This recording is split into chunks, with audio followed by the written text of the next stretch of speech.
नमस्कार दोस्तों, stock market studies में फिर से एक बार आपको बहुत-बहुत स्वागत है। तो आज यहाँ पे मैं डिस्कशन करूँगा कुछ इम्पोर्टेंस कंपनी के बारे में, जहाँ पे कुछ मतलब पॉजिटिविटी से उल्टा नेगेटिविटी पॉइंट ऑफ व्यू से इस तरीके से न्यूज़ यहाँ पे आया हुआ है। तो सारे डिस्कशन यहाँ पे एक साथ करूँगा, तो वीडियो को लास्ट तक देखिएगा।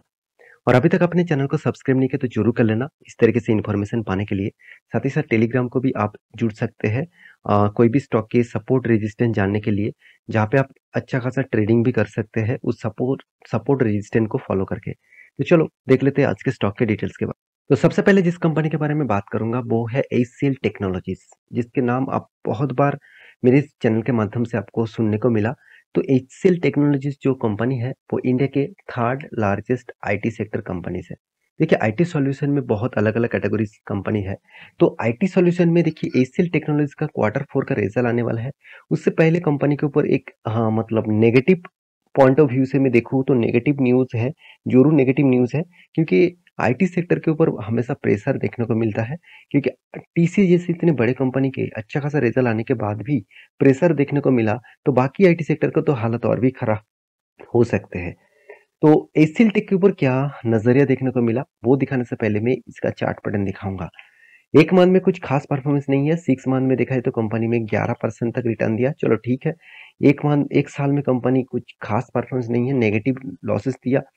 और 5 साल में कंपनी 120% का प्रॉफिट दिया और मैक्सिमम चार्ट पे पेंट कर दूं तो कंपनी 790% का रिटर्न दिया। कंपनी धमाका परफॉर्मेंस करने के लिए हमेशा तैयार होते हैं। कभी कभी देखिए बहुत दिनों तक एक ही रेंज के ऊपर धीरे धीरे ग्रोथ करने के बाद हाई जंप, उसके बाद थोड़ा सा रेंज फिर से हाई जंप। मुझे लगता है यहाँ पे भी रेंज क्रिएट करेगा, उसके बाद फिर से जंप देखने को मिलेगा। तो इस तरीके से तेजी कंपनी को कंटिन्यूअसली आगे लेके जाएंगे। देखिए आज आईटी सेक्टर का हालत खराब है, इसका मतलब ये नहीं कि फ्यूचर में भी हालत खराब रहेंगे। तो रही बात इसके ऊपर बड़े से बड़े दिग्गज मतलब बड़े से बड़े दिग्गज इंस्टीट्यूशन भी इस कंपनी के ऊपर नेगेटिव इम्पैक्ट दे रहा है, तो उसके पीछे कारण भी यहाँ पे दर्शाया है। तो वो कारण क्या क्या है आप देख सकते हैं। Analysts called trackers, why are analysts, यहाँ पे देख सकते हैं lowering expectations from HCL Technologies. मतलब एचसीएल टेक्नोलॉजी के ऊपर एक एक्सपेक्टेशन किया जा रहा है कि वो लोअर साइड में ट्रेड करेगा और लोअर साइड में जा सकते हैं। फिर भी मैं बता दूं 1,000 से भी ज्यादा एम्प्लॉयज उन्होंने हायर किया, जहाँ पे बाकी दिग्गज दिग्गज कंपनी, वर्ल्ड के बेस्ट आईटी सेक्टर कंपनी भी उसका जो एम्प्लॉयज है उसको ले ऑफ कर दिया। तो जहाँ पे एचसीएल टेक हायर कर रहे हैं, इसका मतलब एक पॉजिटिविटी आज नहीं तो कल उसके ऊपर दिखेगा।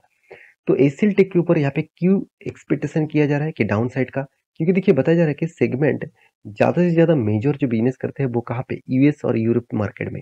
तो यूएस और यूरोप मार्केट में बिजनेस करते हैं, जहां से बैंक सेगमेंट में, आईटी सेगमेंट मतलब टेलीकॉम सेगमेंट में कम, साथ ही साथ फाइनेंस सेगमेंट में, हेल्थ केयर सेगमेंट के ऊपर कंपनी फाइनेंस के ऊपर काम करते हैं। और उस जगह पे देखा जाए तो एसियल टेक जैसे कंपनीज की हालत नहीं, आईटी सेक्टर के हर कंपनीज की हालत खराब देखने को मिला है। अगर मैं एचसीएल टेक्नोलॉजी के ऊपर डिटेल्स आपको डेटा दिखा दूं, तो एक पॉइंट ऑफ व्यू से आप देखेंगे तो आईटी बिजनेस के ऊपर कंपनी 72% रेवेन्यू जनरेट करते हैं, और इंजीनियरिंग आर&डी सर्विसेज के ऊपर 16%, और प्रोडक्शन के मतलब प्लेटफॉर्म्स के ऊपर कंपनी 12%। सबसे बड़ी बात है जिसके कारण स्टॉक के ऊपर और भी ज्यादा प्रेशर देखने को मिलेगा, गिरावट होने का मौका है। उसके पीछे मेन कारण है, मैं पहले बोल चुका हूँ, यूएस और यूके यूरोप जैसे कंट्रीज के ऊपर सबसे ज्यादा प्रोडक्ट सेल करते हैं। यहाँ पे देख सकते हैं जियोग्राफिकली कंपनी का जो बिजनेस है वो 56% अमेरिका में, 27% यूरोप में, 4% इंडिया में, बाकी वर्ल्ड में 13% सॉरी। तो ये जो यूरोप और अमेरिकन मार्केट में सबसे ज्यादा इसका बिजनेस चलते हैं, वहां पे ही सबसे ज्यादा प्रॉब्लम्स इशू क्रिएट हो रहा है।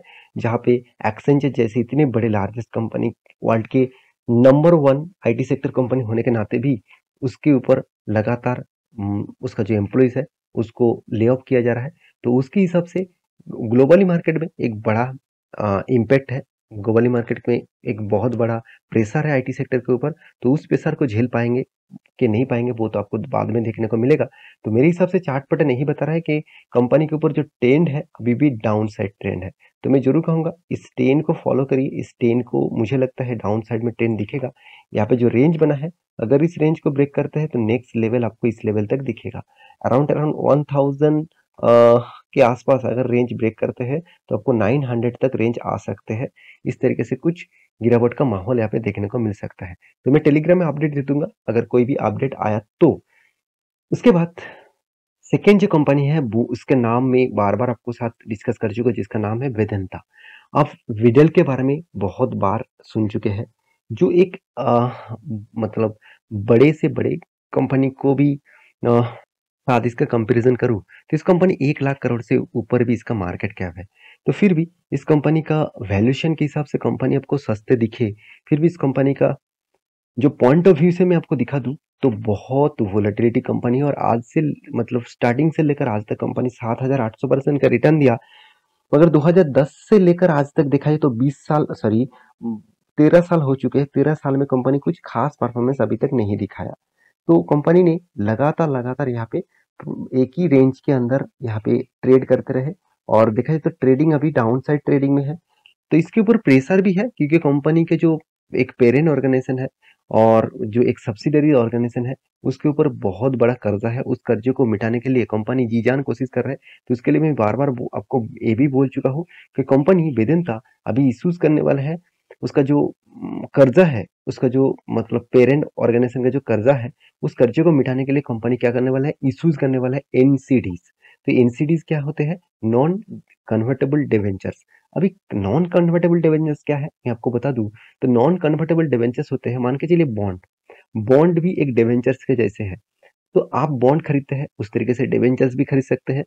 नॉन कन्वर्टेबल डिवेंचर्स मतलब मान के चलिए आपने डिवेंचर्स खरीदारी किए और आपको लग रहा है कि मैं उस डिवेंचर को बेचकर मैं इक्विटी शेयर ले लूंगा। ऐसे हो नहीं सकता। तो इसको इसीलिए इसको बोला जाता है नॉन कन्वर्टेबल डिवेंचर्स। तो company non convertible debentures issue करने वाला है, और भी 1 बिलियन रुपीज का, सॉरी 1 बिलियन डॉलर का। तो भाया स्टेक सेल, तो खुद का जो स्टेक है उसको सेल भी करेगा, और साथ ही साथ वो यहाँ पे एनसीडीज भी ले इशू करने वाले हैं। तो दो तरीके से कंपनी फंडिंग जुटाएगा खुद का कंपनी का जो कर्जा है उसको मिटाने के लिए। देखिए मैं एक बार आपको बोल चुका हूँ, हिंडनबर्ग टारगेट लिया है वेदांता के ऊपर भी।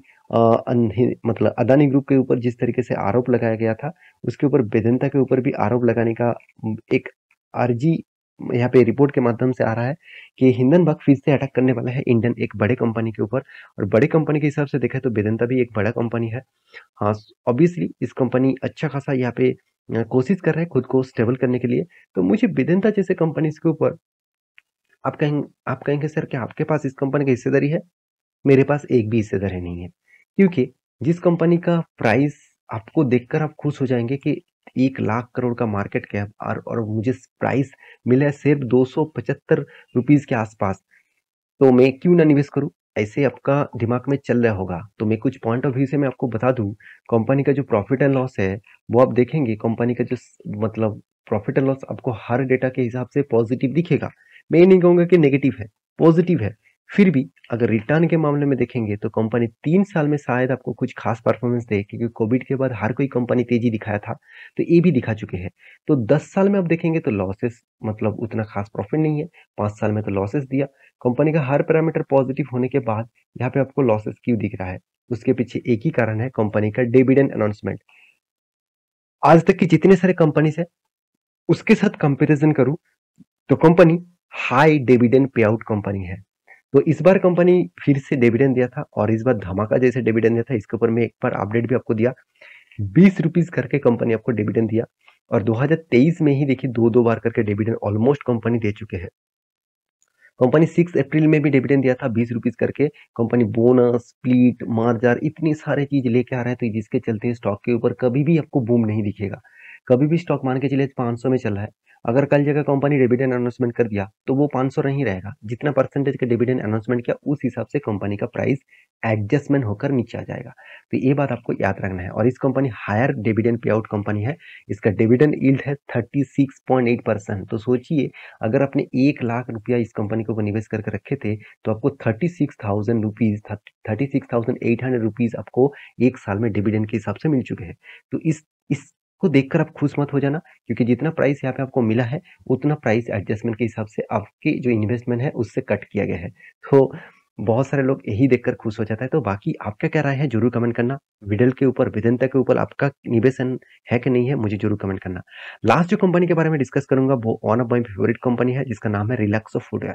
तो इसके ऊपर बताया जा रहा है कि दिग्गज एनालिसिस यही बता रहा है कि रिलैक्सो के ऊपर भी एक नेगेटिव ट्रेंड और नेगेटिव डाउन साइड आपको देखने को मिल सकता है। कुछ पॉइंट ऑफ व्यू से मैं बता दूं, रिलैक्सो इंडिया के फास्ट मतलब नंबर वन कंपनी है फूडवेयर इंडस्ट्रीज में। 20,000 करोड़ के आसपास मार्केट कैप है। बाटा इंडिया को बहुत पहले से वो टक्कर दे चुके हैं। पहले एक टाइम बाटा के साथ इसका कंपटीशन चलता रहता था और बाटा नंबर वन होते मतलब पहले से था। और बाटा बहुत पुरानी कंपनी है फिर भी उसको टक्कर दे दिया। अच्छा खासा एक तेजी दिखाया कंपनी के परफॉर्मेंस में। मुझे रिलैक्सो बेस्ट लगता है क्योंकि इसका कर्जा एकदम ना के बराबर है।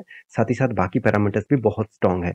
तो मैं जितना गिरे इस स्टॉक के ऊपर गिरावट होगा उतना ही मैं इस कंपनी के ऊपर बुलिश रहूंगा और मैं निवेश करता जाऊंगा क्योंकि मुझे अच्छा कंपनी सस्ते दामों में मिल रहा है।